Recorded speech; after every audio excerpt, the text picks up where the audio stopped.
just over 2 minutes left. So, Shannon, what was the biggest reason the Cowboys didn't hang on to win? Skip, I just want you to know this. I'm 52. This weekend was one of the top 3 weekends of my life. After Saturday, I really didn't care what happened. And I'm talking about some of the weekends that I had in my early 20s in Daytona, Black College Beach week. I'm talking about the 20, 30 weekends that I had in Vegas in my mid-20s and 30s.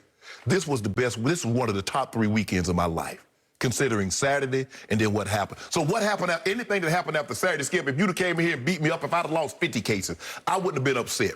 But since I got sweepstakes and I get to gloat, because you know I don't even like gloating, because I don't like to do this to you, because, you know, you're such gloating about what? Hold on, let me finish. I don't like doing this to you because you're such a good person. You have such a big heart. And I don't think people really, that doesn't project on TV. But you're really a great guy, Skip.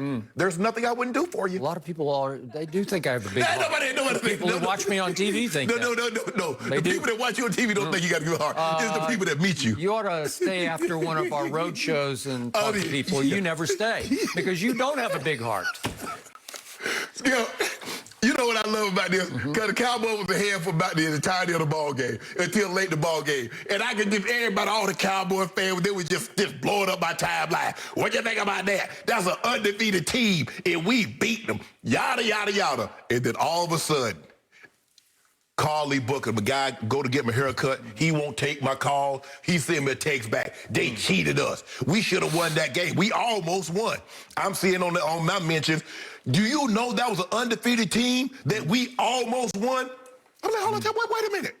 I thought Herm Edwards said you play to win the game, not to almost win the game, not to cover the spread of the game, to win. Now, the thing that I love the Cowboys' offensive strategy, Skip, because what it seemed to me early, what they were going to try and do, we're going to make Bud Dupree and we're going to make T.J. Watt cover. Those are rush guys. Rush 3-4 in, Skip. They ain't trying to do nothing but come rush the quarterback.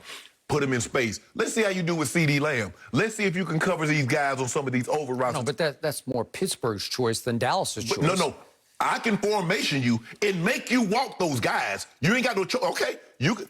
I don't think so, but go ahead. Yes, I think so. Because that's what teams try to do, Skip. They try to, if you just let Bud Dupree and T.J. Watt rush, you're asking for trouble. Now, they made it different. They made it difficult for Dallas because Dallas, they got a couple of runs. I was like, well, dog, I didn't know Pittsburgh was going to give up runs like Tony Pollard yesterday looked like the better runner than Zeke. I've been trying to tell you that for months. Skip, I think the thing is we need to become resigned. Zeke is going to be your bullback.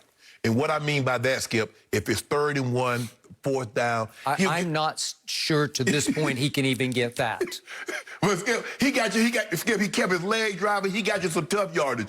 But if you're expecting to see the 30-yard, the 40-yard run, Skip, I don't know if you're going to see that. I'm going to give Gilbert some credit because I thought he played well early. But he missed some throws also that allowed the Steelers to stay in the game. Skip, when they had the momentum, you got to put separation because the Steelers can't run the football. And I think we're going to talk about this a little later, Skip.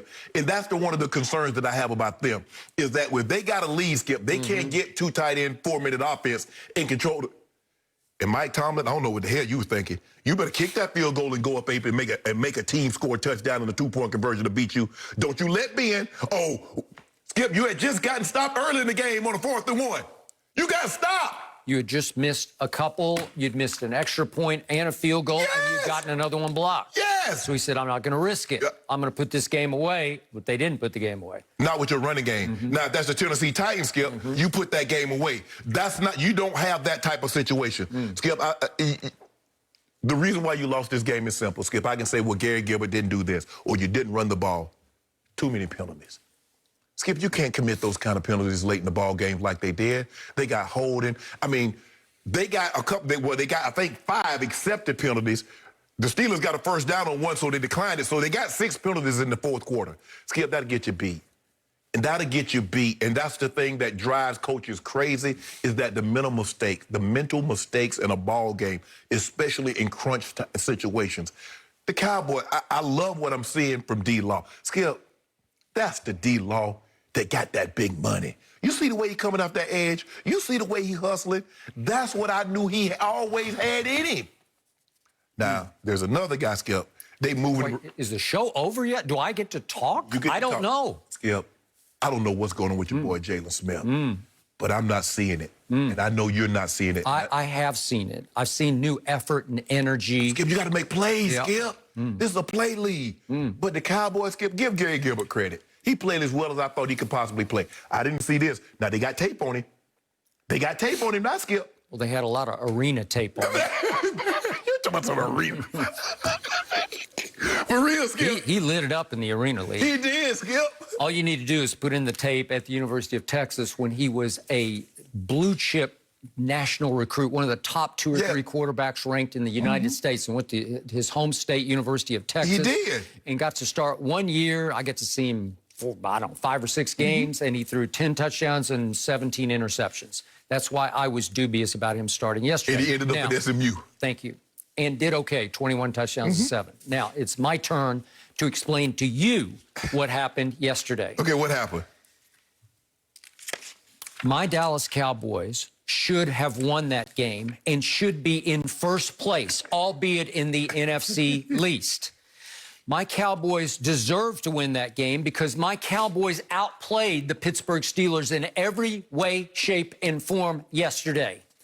And they lost because they got absolutely robbed in the second half 3 times. It was blatant highway robbery on I-30 that travels between Dallas and Fort Worth, just off I-30 at Jerry World. They got robbed by the referees, and I tweeted at the end of the game because the Steelers were jumping up and down like they'd won the freaking Super Bowl at Jerry World, and I said, yeah, celebrate Pittsburgh, but you should be hugging the referees because the referees saved them in this game. Let me count the ways, shall we? First one, my man Garrett Gilbert, and again, I would have started Cooper Rush, but he played very well under the circumstances yesterday. Here he is, and he gets them down to 3rd and goal at the 5. And he's got a chance because he'd thrown 1 touchdown pass to CeeDee Lamb. And again, it was a weird play because they were zone blitzing on that play, and TJ dropped back and ended up, oh my God, I got to cover CeeDee Lamb. And it just a little out and up, and it was just an easy touchdown. It was a sight for sore eyes because my team hasn't scored many touchdowns over the last 4 games. But on this one, I'm thinking, maybe we can cash this one. It's 11:54 left in the 4th quarter. And if we could see this play, please. Joe Hayden, who's a very good cornerback, flat out grabs Amari Cooper on his break. He just grabs him. It's as blatant and isolated defensive pass interference as you can get. It's just defensive holding. He just grabbed him, and Garrett Gilbert is celebrating because the flag flies, and he thinks that his interception is nullified, but in fact, there's just a personal illegal foul. crackback. Yeah, it's just a legal crackback, but here's Amari. He just gets grabbed. That's like a tackle. That is blatant pass interference and should have canceled out what turned into an interception because he got racked as he was all day. That's the fiercest pass rush. Make him stay in the end zone. And that we would have had it 1st and goal at the 2.5-yard line. You think we could cash that in with Ezekiel Elliott? No. I do. And what would that have made it at that point? They were up 19-15. That would have made it 26-15. Would that have stood up with the 4th quarter left to play? Maybe would have stood up the way my defense was playing. By the way, my defense held Pittsburgh to 46 yards rushing.